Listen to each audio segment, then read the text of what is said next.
Greetings. I welcome you to worship here at First United Methodist Church in Baton Rouge. My name is Brady Whitton, and today is Palm Sunday, and it's a day that we celebrate Jesus' triumphal entry into Jerusalem, and we join the Song of the Ages proclaiming Jesus as Messiah and King. But it's also a day that we turn our gaze towards the trials that lie ahead for Jesus and towards the cross. And so it's my prayer that during this time of worship that we would hear once again the solemn message of life and death, and that we would go forth from this time to live as those who are prepared to die. Today's reading is from the Gospel of Luke. After he had said this, he went on ahead, going up to Jerusalem. When he had come near Bethphage and Bethany, at the place called the Mount of Olives, he sent two of his disciples, saying, "Go into the village ahead of you, and as you enter it, you will find a colt tied there that has never been ridden. Untie it and bring it here. If anyone asks you, 'Why are you untying it?' just say this, 'The Lord needs it.'" So those who were sent departed and found it just as he had told them. As they were untying the colt, its owners asked them, "Why are you untying the colt?" And they said, "The Lord needs it." Then they brought it to Jesus. After throwing their cloaks on the colt, they set Jesus on it. As he rode along, people kept spreading their cloaks on the road. As he was now approaching the path down from the Mount of Olives, the whole multitude of the disciples began to praise God joyfully with a loud voice for all the deeds of power that they had seen, saying, "Blessed is the King who comes in the name of the Lord. Peace in heaven and glory in the highest heaven." Some of the Pharisees in the crowd said to him, "Teacher, order your disciples to stop." He answered, "I tell you, if these were silent, the stones would shout out." This is the gospel of the Lord. Thanks be to God. So when Jesus entered Jerusalem, he did so to the cheering and the accolades of the crowd. But in a matter of days, those cries change. In a matter of days, the same crowd that praised Jesus will be shouting, "Crucify him, crucify him." And what I want us to think about today a little bit is what happened? Why the change? How do we explain that? And what can this change in the people's attitude teach us about ourselves and teach us about what it means to choose life over death? So some suggest that one of the reasons the crowd turned against Jesus is that they wanted Jesus to start a rebellion and overthrow the Romans. And there is some place for that in Jewish history. And when Jesus didn't do that, when he didn't start a rebellion, that the crowds moved on and they looked for their next worldly savior. Others suggest that the reason the crowd turned against Jesus was because the things he required of his followers were too difficult, that he set too high a moral bar, and that the loving and compassionate Jesus grew sterner the closer he drew to the cross, and that when people saw this, they chose sin over salvation. So I got to ask you, what do you think? What do you think happened? What led that crowd from that Sunday parade where they were praising Jesus to just a few days later calling for his death? I'm going to tell you what I see and what I think happened. So it's clear for me in a reading of the scriptures that the common people loved Jesus. Jesus welcomed them, he taught them, he stood up for them, he forgave them, he healed them, he fed them. When we look in the Gospels, we see that as Jesus went out and proclaimed his message, that the crowds that followed him grew. When he entered Jerusalem in today's story, his popularity was really at a fevered pitch. He literally walked up to somebody, or had his disciples walk up to somebody and say, "Hey, give me your donkey." And they said, "Okay." You know, that'd be like somebody coming up to you and saying, "Hey, give me your car." I mean, you're going to do that to somebody you love and you appreciate, right? People put their clothes on the ground to cover his way. It's a little bit like rolling out the red carpet, right? And they cried out, "Blessed is he who comes in the name of the Lord." They loved him. But not everybody did. See, the religious leaders were a thorn in Jesus' side from the very beginning. One of the things they were threatened by was Jesus' message. See, Jesus taught that there was a higher power than the religious leaders, a higher power even than Rome or Caesar himself. Jesus offered forgiveness and offered healing and offered a place with God way too easily and much too freely. Think about this. If people could get forgiven with a word, why would they bring their offerings to the temple? And if they don't bring their offerings to the temple, how are the religious leaders going to get paid? This is a problem. They were also threatened by Jesus' popularity. In Mark, we're told the reason that they handed Jesus over to the Romans is that they were jealous of him. Mark uses that word. They even tell the crowd in today's palm processional story, they tell Jesus, tell him to stop, tell him to be quiet. It was not the common people who had Jesus arrested. It was not the common people who arranged false witnesses against him. It was not the common people who turned him over to the Romans. In fact, the reason that Jesus was arrested at night in the Garden of Gethsemane, do you know why? It's because the authorities were afraid of what the people were going to do when they arrested Jesus. When they turned him over to the Romans, John tells us this: it was the chief priests and their police who began to shout, "Crucify him." Mark also tells us that it was the chief priests who stirred up the crowd. So here's what I want us to understand. The crowd didn't want Jesus dead. They loved Jesus. But listen to this. But they also didn't stand up for him when the authorities went after him.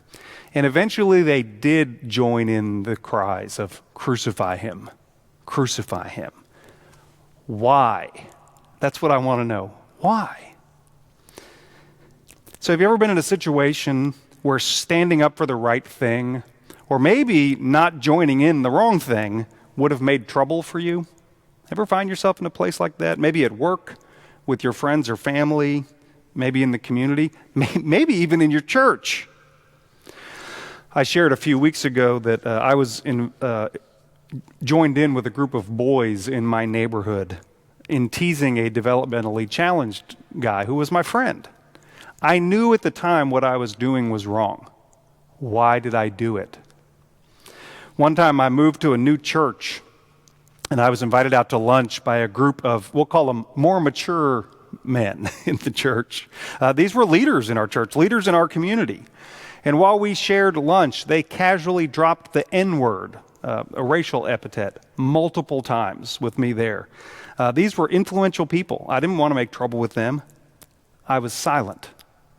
Why? Why do we do things like that? There have been times over the past several years where things have happened in our nation, things that I found morally abhorrent, things that made my heart cry out. But I held back and I didn't say anything. Why? Why do we do it? Now look, I'm not always silent. Sometimes I speak up. But I can tell you this, often when I do dare to kind of speak up a little bit, I have people who will tell me, "Brady, be careful. Be careful." Why do we do this? Why are we silent or even complicit in things that we know are wrong? Have you ever done anything like that? So I can tell you why I am. I can tell you why I do it. I'm afraid. I'm afraid. I'm afraid of being left out. I'm afraid of upsetting the wrong people. As a pastor, I can tell you I'm afraid that people will leave the church. I'm afraid that people are going to stop giving their money. And believe me, people do threaten to do those things. I'm afraid for my family. I'm afraid I won't be able to provide for them. I'm afraid that I'll have to pick up and start again someplace else. I'll tell you one of my big fears. This is a real one. I'm afraid I will die old and alone in a smelly nursing home. Really, if I don't do the right thing, right? If I'm really honest and I dig deep, I'll also tell you this. I have a pretty comfortable life, and part of me is afraid that if I do the wrong thing or say the wrong thing, that I'll lose it. Again, I want to ask you, can you think of a time that you were silent? Can you think of a time you might have even been complicit because you were afraid? Can you think of something right now where your heart is saying, be courageous, speak the truth, speak love, risk something, but you've been silent or you've done nothing? What are you afraid of? So Jesus had a lot to say about fear. He said this, "Do not fear those who kill the body but cannot kill the soul.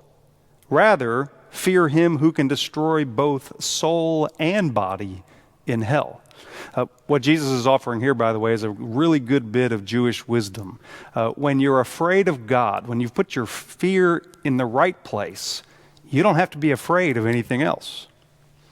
Jesus also said this, "What does it profit a man to gain the whole world and lose his own soul?" And he said this, "For those who want to save their life will lose it, but those who lose their life for my sake will find it." See, there are many who are willing to sacrifice their souls to gain the world. I find myself there quite often. What Jesus is looking for is those who are willing to sacrifice the world to gain their souls. So why did the crowd change? Why did they change? I'll tell you my answer. It's fear. And really, fear is at the center of this whole thing. The religious leaders are afraid. They're afraid they're going to lose their position, their authority. They're afraid of Jesus. They're afraid of the crowd. They're afraid of the Romans. Pilate is already the governor of a backwater. He's afraid that if he lets this Jewish situation get out of control, that he'll lose even that power and position. The Bible tells us that Pilate knew that Jesus was innocent of the charges against him, but he killed him anyway. Why? Fear. The crowd loved Jesus. But when they saw that their religious leaders were against him, they were afraid. What will happen to me if they see that I stand up for Jesus? Why do you think Peter denied Jesus? "Crucify him," they said. The crowd loved the God that Jesus revealed. But when they saw those Roman soldiers with their swords and their spears, they were afraid. What will they do to me? Crucify him.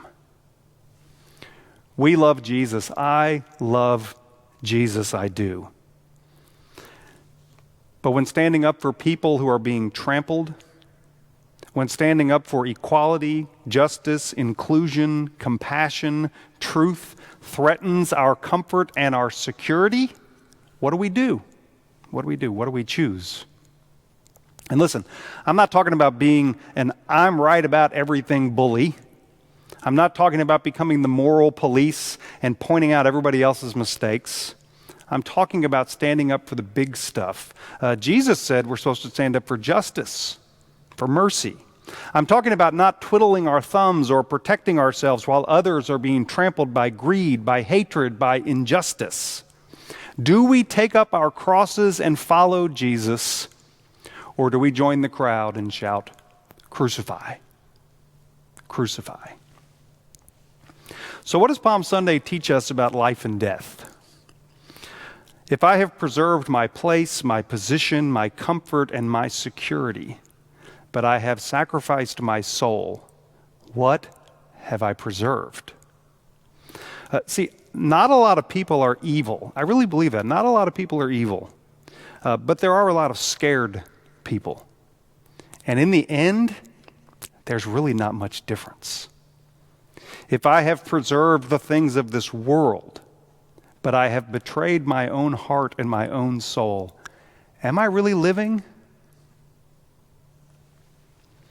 So one of the most amazing things about Jesus is that he wasn't afraid. I mean, it's amazing. He wasn't afraid of the religious leaders. He wasn't afraid of what they could do to him. He wasn't afraid of Rome and their power and even their threats of physical violence. Or if he was, he didn't let those fears rule him. Jesus was a slave to no man. He was a slave to no system. He was God's servant. And because of that, he was free. Now, he did pay a price. He did. And we'll see that this week. He invites you and me to do the same, to take up our crosses and to follow him. The question is, what will we choose?